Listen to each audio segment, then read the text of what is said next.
Engineering చదువుతున్నాడు, final year లో ఉన్నాడు. ఎగ్జామ్స్ అయిపోయాయి, రిజల్ట్స్ వచ్చేసాయి. రిజల్ట్ చూసుకున్నాడు. రిజల్ట్స్ అంటే తెలుసా, తను ఊహించిన దానికన్నా చాలా అద్భుతమైన రిజల్ట్స్. College topper.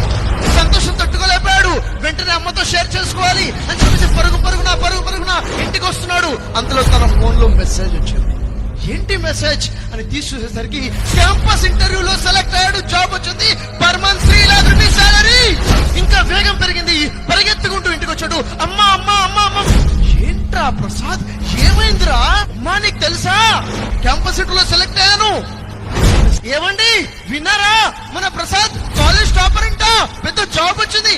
అవునే, ఎవడనుకుంటున్నా వాడు నా కొడుకు. తర్వాత రెస్టారెంట్ కి వెళ్ళారు, భోజనం చేస్తున్నారు. ఇంకా ఇష్టమైన మెనూ ఆర్డర్ ఇచ్చేసారు. తింటున్నారు. నాన్న సంతోషంలో ఇంకా ఆర్డర్ ఇస్తున్నాడు. ప్రసాద్, డాడీ చాలు డాడీ. అరే నువ్వు తినరా. చాలు డాడీ, కడుపు నిండి. వద్దు డాడీ అంటున్నాడు.